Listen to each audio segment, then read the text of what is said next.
Bonjour à toutes et à tous et bienvenue dans cette nouvelle vidéo, nouveau retour de lecture et je vais vous parler cette fois de Solitude de Nico Takian. Ce mois-ci est un mois spécial, ce mois de février 2023 est un mois spécial souffrance et seconde chance. Oui, je reviens, je donne une seconde chance, je reviens sur les auteurs qui m'ont déçu, je donne une seconde chance aux auteurs qui m'ont fortement déçu. D'ailleurs le premier roman, ça a été Lumière Noire de Lisa Gardner, tu peux aller voir ma vidéo, c'est celle juste avant normalement. Et donc qui m'a fortement déçu une première fois. J'ai lu Lumière Noire et je n'ai absolument pas aimé. Et donc là, c'est le tour de Nico Takian avec Respire. Et donc j'avais lu avec Solitude et j'avais lu Respire, c'est ça que je voulais dire. J'ai eu un bug. Donc l'année dernière, j'avais vraiment pas aimé. Encore la première moitié, ça allait, mais là, la seconde moitié, j'ai pas du tout aimé. La fin encore pire. Et donc, je me suis dit que c'était pas été une catastrophe à dire non plus, et que je pouvais lui donner une seconde chance. Autant Lisa Gardner, je savais que ça allait pas être fou et que j'allais pas aimer, pour être assez honnête. Mais Nico Takian, je me suis dit, je peux tomber sur un bon truc, je peux avoir une bonne surprise, ça peut bien se passer, potentiellement. Et donc j'ai lu Solitude. Je suis tombé dessus à Easy Cash et je me suis dit tiens on va prendre ça. J'ai pris qu'un seul Nico Takian dans le doute. Le premier sur lequel je suis tombé c'était celui-là, mais il était pas cher. 1,99, de toute façon j'ai enlevé le prix, je peux plus vous le dire, on m'en souvient plus. Mais ça devait être ça. Et je suis parti là-dessus. Et je vais déjà vous faire le résumé un peu à ma sauce. Donc nous sommes avec Ellie. Ellie, je sais pas si on dit Martin ou Martins parce qu'il y a un S au bout de Martin. Donc on doit dire Martins, mais comme c'est un français, enfin c'est un français. Mais comme ça se passe en France, je me suis dit non, on doit dire Martin. Je pense que le S ne se prononce pas. Dites-moi dans les commentaires votre avis, je ne sais pas. Et donc qui est garde nature dans le massif du Vercors. Et donc, il l'est depuis 12 ans, il ne se souvient pas de sa vie d'avant car il est amnésique. Il s'est pris une balle dans la tête, en mode comme ça, pan, et miraculeusement il y a réchappé parce qu'on nous explique que les mystères du cerveau sont impénétrables et que tu te prends une balle dans la tête et tu peux survivre apparemment. J'y ai cru qu'à moitié, je dois vous dire, parce que je suis pas médecin, mais je me suis dit bon, bullshit quand même, enfin bon bref. Et rien que ça, bon. Et donc la balle est toujours logée là dans son cerveau, elle est là, et en fait il est juste amnésique. En fait, le début du roman, c'est Ellie sur la table d'autopsie, considéré mort, et en fait à un moment il se met à bouger sa main, et les légistes se rendent compte que bah non, il est toujours vivant, et c'est de là que tout commence. Et finalement il atterrit dans le massif du Vercors pour faire garde nature. Et donc c'est un peu au-dessus de Grenoble, on nous explique à une ou deux, 3 heures de route de Grenoble, un truc comme ça, je sais plus. Et, et donc, en faisant son boulot concrètement, il va à ce qu'on appelle l'arbre taillé, donc un grand arbre sur une grande plaine. Et là, pendu à cet arbre, il y a une femme nue avec une inscription en grec ancien dans le dos. Et donc, qui l'a tué, qu'est-ce qu'elle fait là, que veut dire ce message? Et Ellie commence à avoir des souvenirs qui reviennent de sa vie d'avant. Est-ce que finalement ce message, cette fille pendue, ne serait pas un message à son intention? Quoi que ça veuille dire, bah parce qu'il sait plus, il a perdu la mémoire, et donc on part de là, nous avons l'inspectrice, je ne sais plus son nom de famille, parce qu'en fait on l'appelle par son prénom, elle se fait appeler par son prénom pendant tout le roman, c'est Nina. Nous avons Nina, l'inspectrice qui est sur Grenoble et qui vient enquêter sur cette affaire, et qui fait beaucoup d'allers-retours dans la neige, hein, finalement. Elle finit par prendre un appartement, mais elle aurait pu le faire plus tôt quand même. Et parce qu'elle a l'anchi quand même, je tiens à le dire. Et donc, pour vous dire mon avis de manière très rapide, j'ai pas passé un mauvais moment. Vous sentez la phrase qui va, hein, t'as tourné après, hein, ça va, mais, tu vois, vous sentez le mais qui arrive. Euh, mais j'ai quand même pas mal de choses à dire dessus. Alors, il est très court, attendez, il fait 280 pages. Alors, je l'ai lu sur deux supports. Je l'ai lu sur ce livre-là. Donc, mon livre fait 281 pages exactement, l'histoire. Et de temps en temps, quand j'avais pas le livre sous la main et que je me faisais chier en dehors de chez moi, je le lisais en e-book parce que j'ai l'abonnement Kindle. Donc, je peux lire les livres en illimité sur Amazon. Donc, je ne m'en suis pas privé. Donc, moitié livre papier, moitié e-book parce que quand même, ça me sauve quand même pas mal. Je peux avancer mes lectures quand je ne suis pas chez moi, donc je t'avoue que c'est très pratique. Même si C'est pas le plus confort du monde pour moi, c'est parce que j'apprécie le plus les e-books, mais c'est la praticité prend le pas sur le confort, franchement. Et donc, j'ai du positif à dire et du négatif. Je vais commencer par le positif et après je vais dire le négatif. Avec un léger spoil à la fin, mais alors léger, vraiment mini de rien de rien. Donc finalement ça va, j'ai envie de te dire. Et donc le début, je l'ai trouvé quand même assez percutant. Nico Takian, qui est quand même réputé pour aller dans le vif du sujet, qui a des romans quand même qui sont assez courts, respire je sais plus combien de pages il fait. Je l'ai plus, donc je peux pas vous le montrer dans ma bibliothèque, parce que je l'ai revendu, honteusement. Parce que je me débarrasse très vite des livres que j'ai pas aimés. Mais il était assez court aussi, pas 300 pages ou 300 pages et quelques, voilà. Euh, mais voilà, il est réputé pour aller dans le vif du sujet direct et pas faire de chichi, quoi. Et effectivement, on entre très vite, le début, on voit Élie Martin sur la table d'opération, ensuite on le voit 12 ans plus tard, direct découverte du corps, et pouf, enquête, et on enchaîne. Il se passe quand même pas mal de choses. Ça bouge pas mal, oui et non, j'y reviendrai un peu plus tard.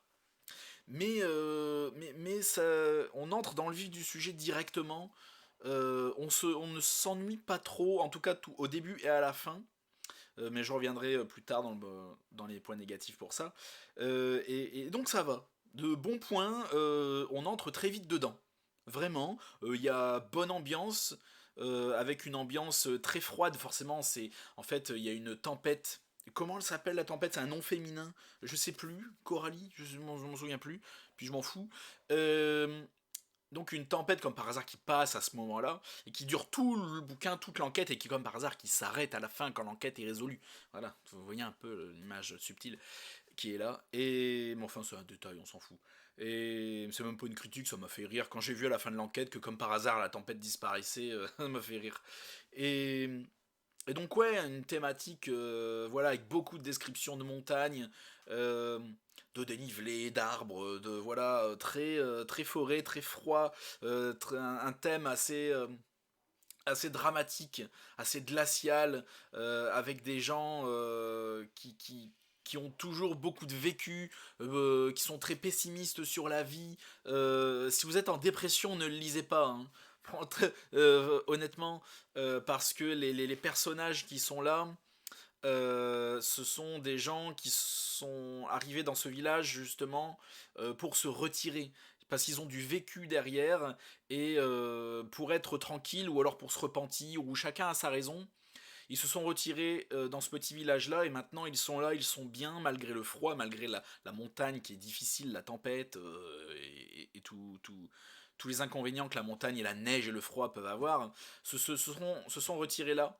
Et ils y sont bien, ils ont trouvé une deux secondes famille avec tous les amis qui se sont faits. Et ça, c'est un thème très intéressant, très sympathique. Tous les personnages ont un bon background, tous différents plus ou moins, très sympa. J'aime beaucoup ce type de personnages qui sont tous, j'allais dire profonds, pas vraiment, mais ils ont tous une histoire, quoi. Et ça change un peu, c'est pas niais. C'est même tout le contraire de niais. Et j'aime bien ce type d'ambiance en fait. Qui est très oppressif de par ben, ces personnages et leur histoire, et de par la montagne et le froid, on est vraiment enfermé. C'est pour ça que je dis, si vous avez un coup de mou, ou si vous avez le cafard, ne le lisez pas. Vraiment, ne faites pas ça. Donc c'est ce que j'appelle un demi-huis clos. Bah oui, donc si je baisse les yeux, c'est parce que je regarde les notes sur mon téléphone, comme d'hab, tu connais. Un demi-huis clos, parce que parce que voilà, on est dans la tempête entre les montagnes, les routes sont très impraticables, donc moi j'appelle ça un demi-huis clos finalement. Parce que sortir de là et rentrer là-dedans, c'est quand même vachement compliqué. Les personnages du village, ouais, j'en ai parlé, sont très intéressants. Il y a un thème très mystique aussi, surtout de par le chef du coin. C'est pas le maire du village, mais c'est le chef des montagnes. Un peu, c'est le chef des gardes d'Eli, en fait, le garde nature en chef, j'ai envie de te dire, qui est assez intéressant, qui a un gros background aussi. Et qui est cool, qui change. Je sais plus si c'est un Turc ou un Algérien, sans offense, mais j'ai vraiment pas retenu ses origines précises. Enfin, vous voyez quoi.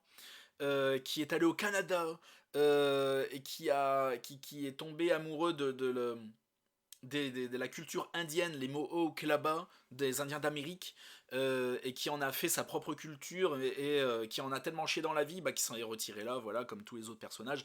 Et j'ai trouvé, c'est un personnage très intéressant, très bien, très sympa. J'aime bien les personnages, les habitants de ce village sont bien, vraiment. Le meurtre est intéressant, encore une fois, cette fille pendue à l'arme, c'est très tragique, c'est aussi tragique que mystérieux.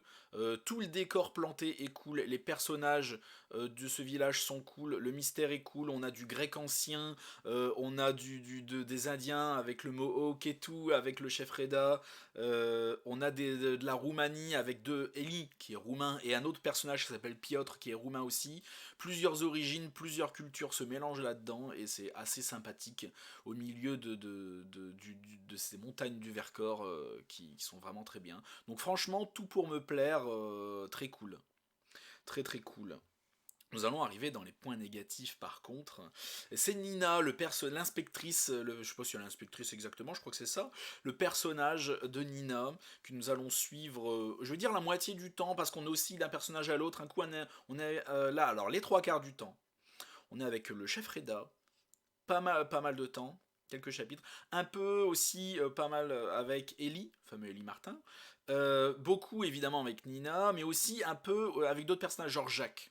Un personnage qui est aveugle et qui voit un petit peu. Enfin, je crois qu'il est non-voyant. Non-voyant. Il est malvoyant, pardon, plus qu'autre chose. Je pense qu'il a encore un peu. Il voit un peu. Quelques couleurs très très floues, mais qui voit les choses, et c'est ça que j'ai trouvé intéressant, il voit les choses il ressent les choses, sa manière de voir les choses, c'est comme si son esprit voyait des couleurs. C'est comme si, en fait, il voit la personnalité des gens avec des couleurs. C'est très intéressant, cette façon de voir. C'est comme les gens qui associent les couleurs aux chiffres. Si vous voyez ce que je veux dire, ma sœur est comme ça en plus, alors tu vois. Mais lui, c'est avec les personnalités des gens. Selon leur type de personnalité, il y a quelqu'un qui va être plutôt bleu, ou plutôt jaune, ou plutôt. Voilà. Et les ambiances extérieures aussi, avec la météo, ça lui fait ça. Donc c'est vraiment assez intéressant. C'est une personne qui a genre 70-75 ans. Et parfois, on a quelques chapitres, pas beaucoup, où on le suit comme ça, où on suit son concept d'homme aveugle qui a un ressenti très différent.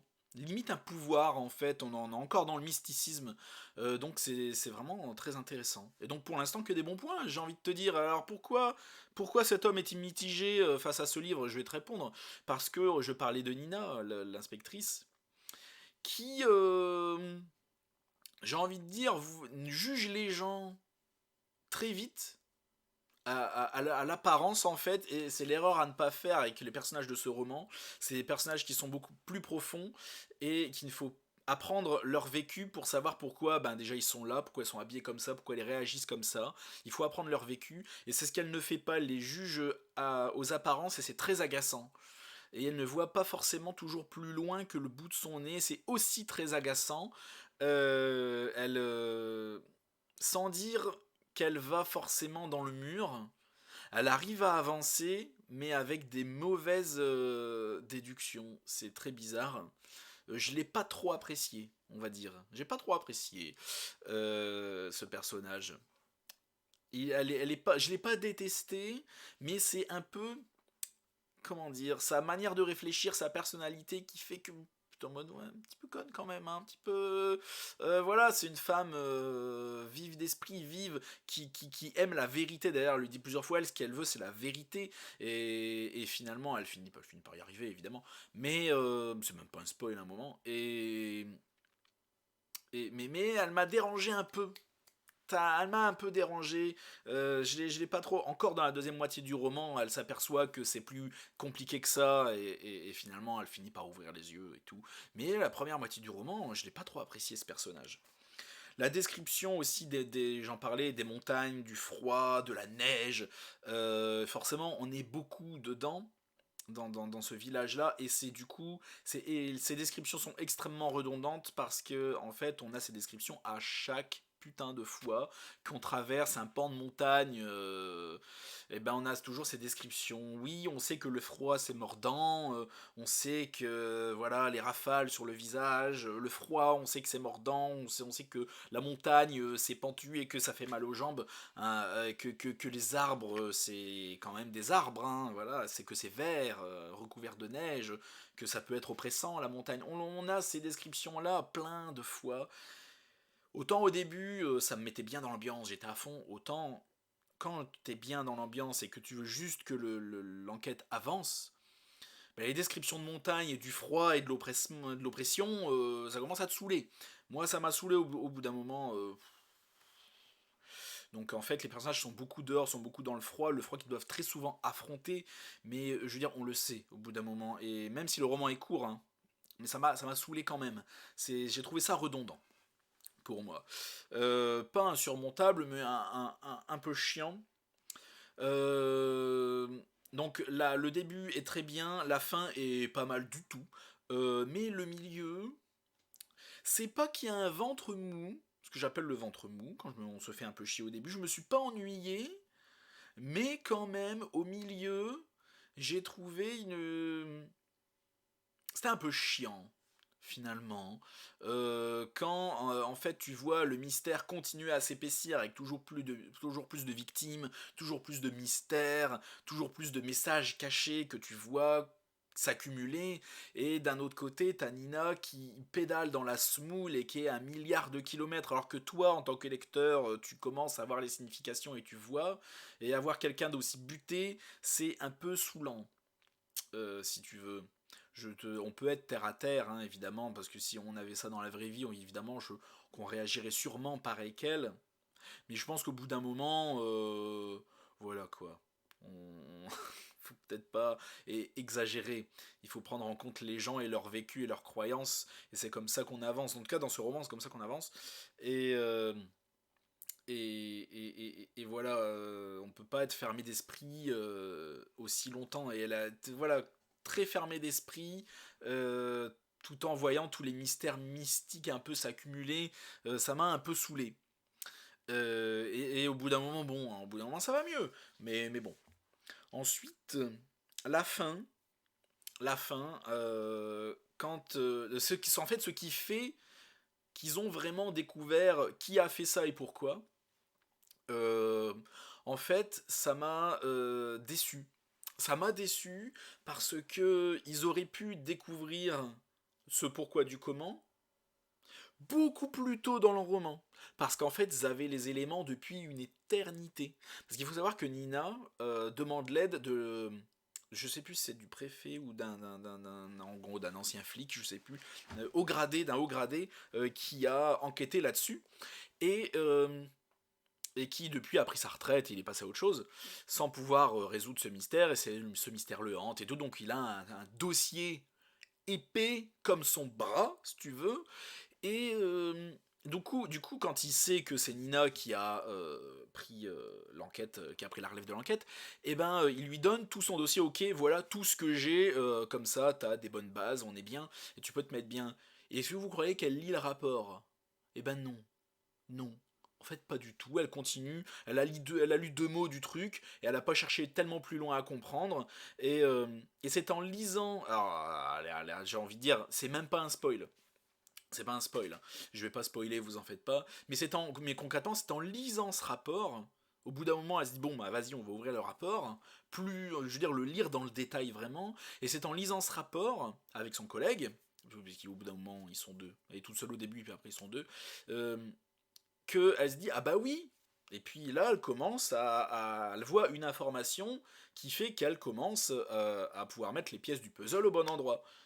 Mais en fait, ça veut dire que si elle avait lu le rapport dès que Toscani lui avait, parce que c'est le nom du gars, je sais plus si je l'avais dit, au moment où Toscani lui avait donné, eh ben elle aurait trouvé beaucoup plus tôt le mystère du truc, en fait.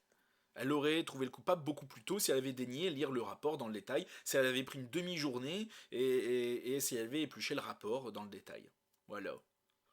Et donc j'ai trouvé ça pas ouf. Du coup, la découverte du pourquoi du comment, ça faisait quand même 150 ans qu'elle avait ce rapport et qu'elle n'avait pas ouvert. Donc j'ai trouvé ça assez décevant. Et quand j'ai vu le mystère, ben un point de mysticisme, le grec ancien tu l'oublies parce que finalement on s'en fout. Mais le thème du pourquoi du comment, parce que c'est un thème différent, reste très intéressant et je trouve aurait pu être exploité pendant tout le roman.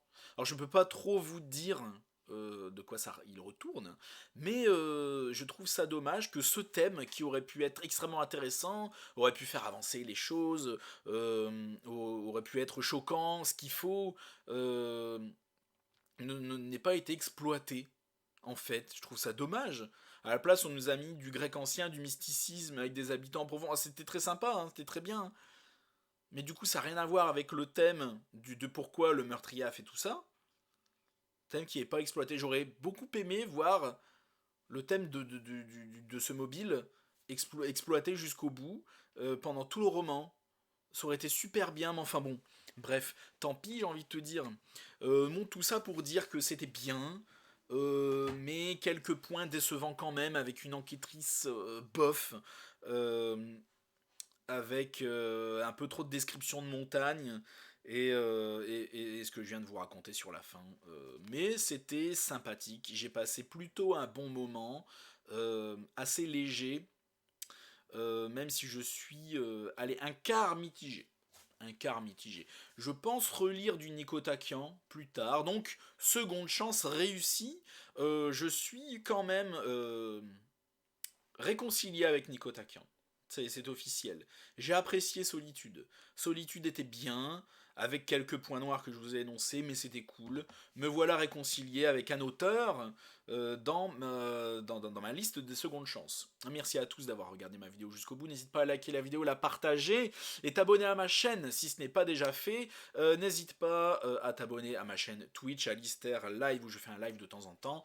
Promis, je vais essayer de faire un calendrier, histoire que vous sachiez quand je fais un live, et histoire d'être régulier, de me forcer à être régulier. En tout cas, pendant les vacances scolaires qui arrivent, je suis en congé, je vais pouvoir en faire régulièrement, beaucoup plus régulièrement. On va jouer. On va faire des bilans lecture, on va faire plein de choses. Principalement aussi mon Instagram, les Polars d'Alistair, où je fais plein de stories, où je raconte ma vie livresque. Et aussi mon groupe Facebook, les romans noirs d'Alistair, où je poste aussi très vaguement. Tu peux venir t'y abonner à ce groupe. Je poste tout. Si tu as Facebook, on sait jamais. Même si je n'y suis pas très actif, pour être honnête. Merci à tous. Et à la prochaine chez Alistair.